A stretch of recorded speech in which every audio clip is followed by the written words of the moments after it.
Good morning, good afternoon, good evening. आज हम final accounts का पार्ट 4 पढ़ेंगे, जहाँ पे हम सारे एडजस्टमेंट्स को कवर करेंगे जो भी मेन सम में हम लोग इंक्लूड करते हैं। सो फाइनल अकाउंट एडजस्टमेंट, उसके पहले थोड़ा हम लोग सम के एडजस्टमेंट्स देखेंगे। सबसे इंपॉर्टेंट पहला आता है क्लोजिंग स्टॉक। मतलब क्या हुआ क्लोजिंग स्टॉक का, जो 31 मार्च 20 मतलब ईयर के एंडिंग में जो स्टॉक रहता है उसको क्या बोलते हैं हम लोग, क्लोजिंग स्टॉक बोलते हैं। अब क्वेश्चन क्या करेगा, आपको इनपुट स्टॉक कॉस्ट प्रोवाइड करेगा और उसी स्टॉक का रेट आपको मार्केट वैल्यू पे भी प्रोवाइड करेगा। अब हम लोगों ने कंसेप्ट पढ़ा है प्रूडेंस स्टॉक के ऊपर, जो क्या बोलता है हमें क्या करना है, स्टॉक को दो चीज से कंपेयर करना है और रिकॉर्ड करना है जो क्या है उसका रेट कम हो। सो कॉस्ट और NRV which ever is lower में हम क्या करेंगे, क्लोजिंग स्टॉक को रिकॉर्ड करेंगे। तो आप देखोगे यहाँ पे कॉस्ट हमारा 1 लाख है, यहाँ पे 1,20,000 है, हम क्या करेंगे इन दोनों में जो कम है उस पर रिकॉर्ड करेंगे। तो कम क्या है आपका कॉस्ट। तो हमने देखो आगे नीचे क्या किया है, क्लोजिंग स्टॉक को कॉस्ट पे रिकॉर्ड किया है। ट्रेडिंग अकाउंट में क्या होगा, क्रेडिट साइड पे क्लोजिंग स्टॉक क्रेडिट होगा 1 लाख से। अब बैलेंस शीट में एसेट साइड पे हम लोगों ने क्या किया, क्लोजिंग स्टॉक को 1 लाख से रिकॉर्ड किया। तो ये क्लोजिंग स्टॉक की बेसिक सी एंट्री है। सेकेंड आते हैं हम लोग आउटस्टैंडिंग एक्सपेंसेस और expense due but not paid. मतलब जो एक्सपेंस हमारा इस साल पे करना बाकी है और प्रीपेड जो हमने नेक्स्ट कमिंग ईयर के लिए पे कर दिया है। So outstanding are those which have paid in previous year financial year. मतलब इस साल जो उन्होंने पे कर दिया है, पे करना बाकी है, मतलब जो पे करना बाकी है इस साल ड्यू, वो क्या है हमारा आउटस्टैंडिंग हुआ। और जो पे हो चुका है एडवांस पे वो next financial year next year के लिए वो क्या है हमारा प्रीपेड होता है। सिंपल सी कंसेप्ट क्या था कि जो इस साल का है वो इस साल में रिकॉर्ड होगा, जो कमिंग ईयर का है उसको माइनस करना हटाना है। हमारा अकाउंट क्या दिखाता है कि जो करंट फाइनेंशियल ईयर है उसी के डेटा को रिकॉर्ड करने हैं।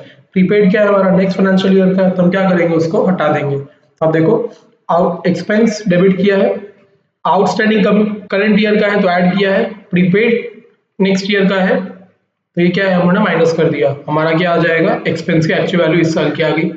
अब आउटस्टैंडिंग क्या है, मिलना बाकी है, सॉरी पे करना बाकी है हमारा।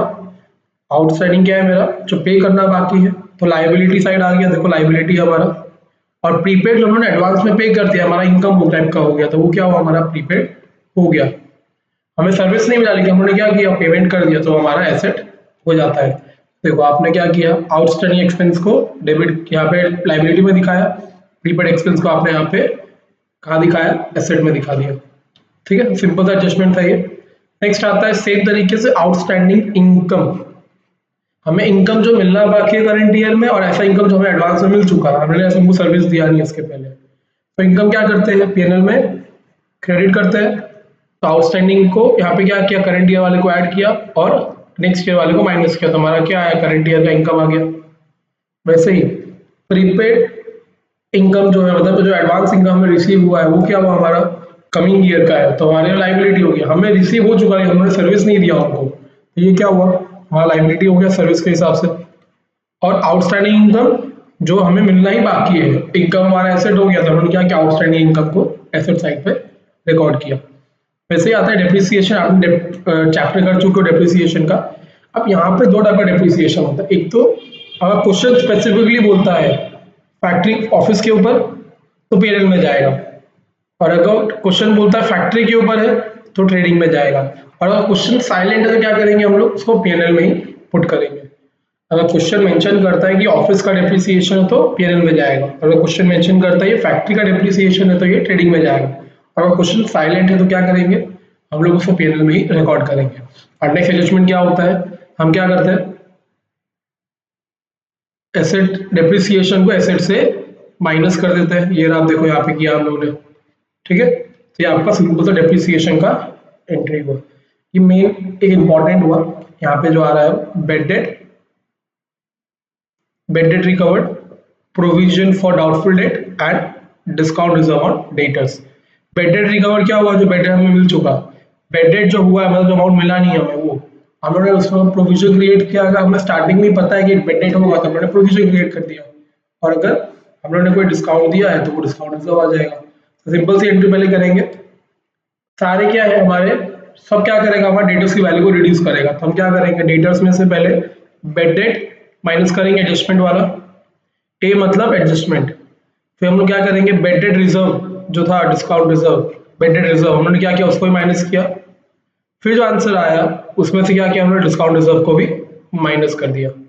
मतलब मेरा जो बेड डेट माइनस करने के बाद जो अमाउंट आएगा, बेड डेट माइनस के बाद जो अमाउंट आएगा, हम क्या करेंगे, हमें क्वेश्चन में ना इसका परसेंटेज दिया होगा, तो ये जो अमाउंट बच रहा है ना उस पर परसेंटेज अप्लाई करेंगे, माइनस करेंगे, तो यहाँ पे आंसर आएगा।